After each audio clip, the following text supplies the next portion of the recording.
मेरे प्रियो, क्या आपको पता है कि लोगों का मन बुरा करने से क्यों भरा रहता है?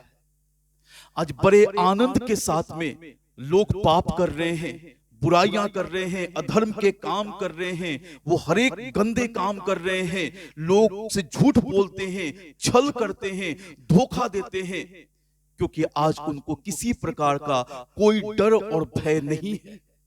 लेकिन मेरे प्रियो, आज मैं इस बात को कहना चाहता हूं, हर एक बुरे काम की सजा हर एक को मिलती है और जरूर मिलती है। मेरे प्रियो, परमेश्वर का वचन कहता है, शुभोपदेशक 8 अध्याय उसके 11 वचन में मैं आपके लिए पढ़ने जा रहा हूं, बड़े ध्यान सुनिएगा। लिखा है यहां पे, बुरे काम के दंड की आज्ञा फुर्ती से नहीं दी जाती, इस कारण मनुष्यों का मन बुरा करने की इच्छा से भरा रहता है। बुरे काम की सजा फुर्ती से नहीं दी जाती है, लोगों को पता नहीं है, लोगों को डर इसलिए खत्म हो गया है कि लोगों को सजा नहीं मिल रहा है, इसलिए लोगों का मन बुरा करने से, पाप करने से भरा हुआ है। लेकिन बाइबल यहां बताती है कि बुरे काम के दंड की आज्ञा फुर्ती से नहीं दी जाती, जल्दी नहीं दी जाती है, इसलिए लोगों का मन बुरा करने से भरा है। लेकिन इसका अर्थ यह नहीं कि बुरे काम की सजा नहीं मिलेगी। बाइबल बताती है फुर्ती से नहीं दी जाती, लेट से दी जाती है, देर से दी जाती है, लेकिन बुरे काम की सजा दी जाती है। बाइबल ऐसा बताती है। मेरे प्रियो, मैं इस बात को कहना चाहता हूं, जब आप व्यवस्था को आप पढ़ेंगे, पुराने नियम को जब आप पढ़ेंगे, तो लिखा है कि जब लोग पाप करते थे उसी समय उनको सजा दी जाती थी। जब लोग बुराई करते थे, गलत काम करते थे, व्यभिचार करते थे, झूठ बोलते थे, उसी समय उनके बुरे काम की सजा का फल उसी समय मिलता था, उसी समय दंड मिलता था उन्हें। इसलिए लोग उस समय डरते थे, कांपते थे, थरथराते थे। इसलिए कोई जल्दी से कोई ऐसे पाप नहीं करता था, कोई बुराई नहीं करता था, कोई गलत काम नहीं करता था, क्योंकि उस समय सजा तुरंत मिलता था।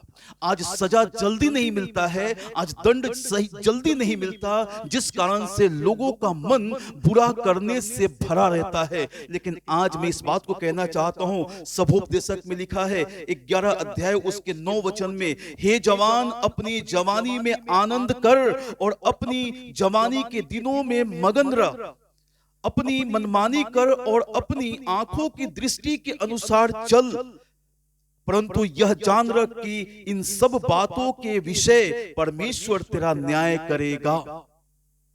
मेरे प्रियो, आज मैं कहना चाहता हूं, अगर आपके बुरे काम की सजा फुर्ती से नहीं दी जा रही है, इसका अर्थ यह नहीं कि आपके बुरे काम का सजा नहीं मिलेगा।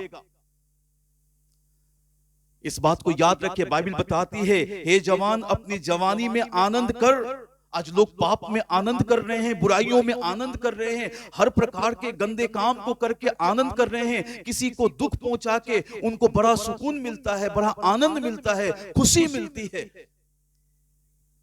किसी को सता के, किसी को परेशान करके बड़ा आनंद मिलता है। लेकिन परमेश्वर का वचन कहता है, हे जवान, अपने जवानी के दिनों में आनंद कर और अपनी जवानी के दिनों में मगन रह, अपनी मनमानी कर और अपनी आंखों की दृष्टि के अनुसार चल, परंतु यह जान रख कि परमेश्वर तेरे इन सब बातों का न्याय करेगा।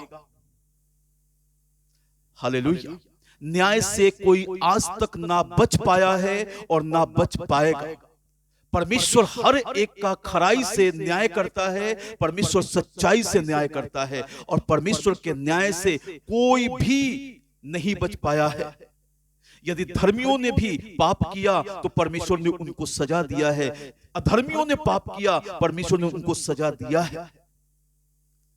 परमेश्वर किसी का पक्षपात नहीं करता, परमेश्वर बड़े खराई के साथ में न्याय करता है। मेरे प्रियो, आज मैं इस बात को कहना चाहता हूं उन हर एक से जो परमेश्वर के वचन के विरुद्ध में चल रहे हैं, जो परमेश्वर की आज्ञा का पालन नहीं करते, जो परमेश्वर के उपस्थिति में नहीं चलते हैं। परमेश्वर, आप याद रखिए, जो परमेश्वर के विरोध में आप पाप कर रहे हैं, बुराइयां कर रहे हैं, गलत काम कर रहे हैं, झूठ बोल रहे हैं, अधर्म के काम कर रहे हैं, आपके हर एक कामों का न्याय होगा। क्या सही क्या गलत, हर एक काम का न्याय होगा और आपको परमेश्वर के सामने खड़ा होना है, आपको जवाब देना है। परमेश्वर आपसे पूछेगा और आप परमेश्वर को जवाब देंगे।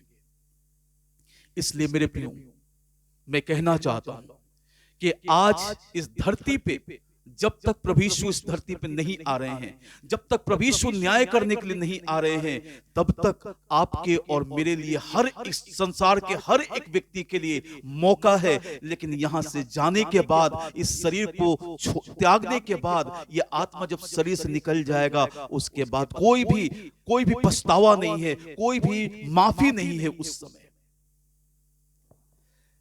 पश्चाताप अभी करने का समय है, माफी अभी मांगने का समय है। परमेश्वर से, परमेश्वर के सामने घुटने के बल बैठें और प्रभु से माफी मांगे, प्रभु से अपने हर एक पापों को छोड़ करके परमेश्वर के पीछे चलें। परमेश्वर आपके जीवन में कार्य करेगा, प्रभु अपने राज्य में आपको ग्रहण करेगा। जी हाँ मेरे प्रियो, प्रभु आप सबको आशीष दे। मेरी प्रार्थना है कि हर एक के जीवन को परमेश्वर बचा ले।